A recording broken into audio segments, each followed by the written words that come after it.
Materi Akidah Akhlak kelas 11 PJJ secara daring oleh Ibu Iska Fatmawati SPDI. Bab 2. Memahami aliran-aliran ilmu kalam dan tokoh-tokohnya. Yang keempat adalah D. Aliran Jabariyah. 1. Pengertian Jabariyah. Secara bahasa, Jabariyah atau fatalism berasal dari kata jabara yang mengandung arti memaksa dan mengharuskannya melakukan sesuatu. Menurut Harun Nasution, Jabariyah adalah paham yang menyebutkan bahwa segala perbuatan manusia telah ditentukan dari semula oleh qada dan qadarnya Allah. Maksudnya, setiap perbuatan yang dikerjakan manusia tidak berdasarkan kehendak manusia, tapi diciptakan oleh Tuhan dan kehendaknya. Manusia tidak memiliki kebebasan dalam berbuat. Manusia mengerjakan perbuatan dalam keadaan terpaksa atau majbur. Sejarawan Abu Zahra menuturkan bahwa paham ini muncul sejak zaman sahabat dan masa Bani Umayyah. Ketika itu, para ulama membicarakan tentang masalah qadar dan kekuasaan manusia ketika berhadapan dengan kekuasaan mutlak Tuhan. Tokoh yang mendirikan aliran ini adalah Jaham bin Sofwan, Al-Ja'ad bin Dirham, Husain bin Muhammad Al-Najjar, dan Dirar ibnu Amr. 2. Dasar ajaran Jabariyah. Dasar pemahaman pada aliran Jabariyah ini dijelaskan dalam Al-Quran, diantaranya Quran Surat Al-Saffat ayat ke-96 dan Quran Surat Al-Insan ayat ke-30 yang bunyinya Bismillahirrahmanirrahim Wallahu khalaqakum wa ma ta'malun, yang artinya padahal Allah lah yang menciptakan kamu dan apa yang kamu perbuat itu.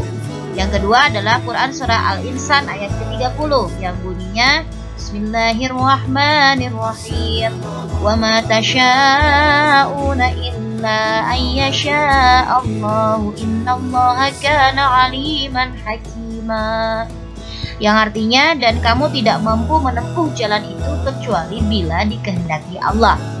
Di samping itu, fakta sejarah menyatakan bahwa 1. Suatu ketika Nabi menjumpai sahabatnya yang sedang bertengkar dalam masalah takdir Tuhan. Nabi melarang mereka untuk memperdebatkan persoalan tersebut agar terhindar dari kekeliruan penafsiran tentang ayat-ayat Tuhan mengenai takdir. 2. Khalifah Umar bin Al-Khattab pernah menangkap seorang pencuri. Ketika diinterogasi, pencuri itu berkata, "Tuhan telah menentukan aku mencuri." Mendengar karena itu, Umar memberikan 2 jenis hukuman pada orang itu, yaitu hukuman potongan tangan karena mencuri dan hukuman dera karena menggunakan dalil takdir Tuhan. 3. Ketika Khalifah Ali bin Abu Thalib ditanya tentang qadar Tuhan dalam kaitannya dengan siksa dan pahala, orang tua itu bertanya, apabila perjalanan menuju perang Siffin itu terjadi dengan qada dan qadar Tuhan, tidak ada pahala sebagai balasannya. Kemudian Ali menjelaskannya bahwa qada dan qadar Tuhan bukanlah sebuah paksaan. Pahala dan siksa akan didapat berdasarkan atas amal perbuatan manusia. Kalau itu sebuah paksaan, maka tidak ada pahala dan siksa. 3. Doktrin ajaran Jabariyah. Doktrin ajaran Jabariyah dibagi 2, ada doktrin ajaran aliran yang ekstrim dan doktrin aliran yang moderat. A. Aliran ekstrim. Aliran ini dikenal juga dengan nama Jamhiyah karena berdasarkan pemikiran kepada tokoh utamanya yakni Jam bin Sofwan. Doktrin ajaran Jabariyah yang ekstrim mengatakan bahwa manusia itu lemah, tidak berdaya, terikat dengan kekuasaan dan kehendak Tuhan, tidak mempunyai kehendak dan kemauan bebas sebagaimana dimiliki oleh paham qadariyah. Seluruh tindakan dan perbuatan manusia tidak boleh lepas dari skenario dan kehendak Allah. Segala akibat baik dan buruk yang diterima oleh manusia dalam perjalanan hidupnya adalah merupakan ketentuan Allah. Di antara kelompok ini adalah 1. Manusia tidak mampu untuk berbuat apa-apa. Ia tidak mempunyai daya, tidak mempunyai kehendak sendiri, dan tidak mempunyai pilihan. 2. Surga dan neraka tidak kekal, dan yang kekal hanya Allah. 3. Kalam Tuhan adalah makhluk. Allah tidak mempunyai keserupaan dengan manusia seperti berbicara, mendengar, dan melihat. Dan Tuhan juga tidak dapat dilihat dengan indera mata di akhirat kelak. B. Aliran moderat. Tokoh yang berpaham seperti ini adalah Husain bin Muhammad An-Najjar. Ia menjadi pelopor aliran moderat yang menyatakan bahwa Tuhan menciptakan segala perbuatan manusia, tetapi manusia mengambil bagian atau peran dalam mewujudkan perbuatan-perbuatan itu. Menurut aliran Jabariyah moderat, Tuhan tidak dapat dilihat di akhirat. Singkat aliran Jabariyah. Secara umum, muncul dan berkembangnya dua aliran ini mengikuti perkembangan aliran teologi sebelumnya, terutama aliran Murji'ah. Karena itu, tidak heran jika salah satu tokoh pelopor aliran Jabariyah adalah pengikut aliran Murji'ah, yakni Jahm bin Safwan dari Khurasan. Dalam konteks sosiokultural, masyarakat Arab dapat diduga bahwa aliran Jabariyah lebih dekat kepada pemahaman bangsa Arab sebelum Islam, di mana mereka hidup dalam kesederhanaan dan sangat tergantung pada alam.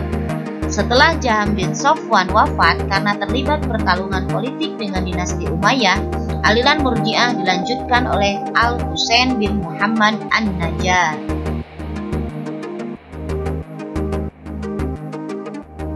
Tokoh-tokoh aliran Jabariyah. Yang pertama adalah Ja'ad bin Dirham al-Jad. 2. Jahm bin Safwan.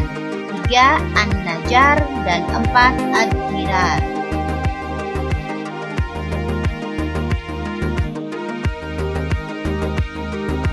Sekte-sekte aliran Jabariyah. Yang pertama aliran Jahmiyah. 2. Aliran Najjariyah. 3. Aliran Dirariyah.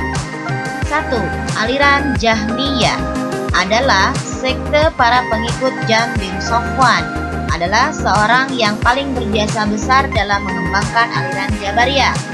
Ajaran Jahmiyah yang terpenting adalah Al-Bari Ta'ala, Allah Subhanahu wa Ta'ala, Tuhan Maha Pencipta lagi Maha Tinggi. Allah Subhanahu wa Ta'ala tidak boleh disifatkan dengan sifat yang dimiliki makhluknya, seperti sifat hidup dan mengetahui, karena penyifatan seperti itu mengandung pengertian penyerupaan Tuhan dengan makhluknya, padahal penyerupaan seperti itu tidak mungkin terjadi. 2. Sekte Najjariyah. Sekte ini dipimpin oleh Al-Husain bin Muhammad An-Najjar. Ajaran yang dikemukakan bahwa Allah memiliki kehendak terhadap dirinya sendiri, sebagaimana Allah mengetahui dirinya. Tuhan menghendaki kebaikan dan kejelekan, sebagaimana ia menghendaki manfaat dan mudarat. 3. Sekte Dirariyah. Sekte ini dipimpin oleh Dirar bin Amr dan Hafs al-Fard. Kedua pemimpin tersebut sepakat meniadakan sifat-sifat Tuhan, dan keduanya juga berpendirian bahwa Allah itu Maha Mengetahui dan Maha Kuasa, dalam pengertian bahwa Allah itu tidak jahil atau bodoh dan tidak pula ajiz atau lemah. Dari ketiga golongan ini, Syahrastani mengklarifikasikan menjadi dua bagian besar. Pertama, Jabariyah murni yang berpendapat bahwa baik tindakan maupun kemampuan manusia melakukan suatu kemauan atau perbuatannya tidak efektif sama sekali. Kedua, Jabariyah moderat yang berpandangan bahwa manusia mempunyai sedikit kemampuan untuk mewujudkan kehendak dan perbuatannya.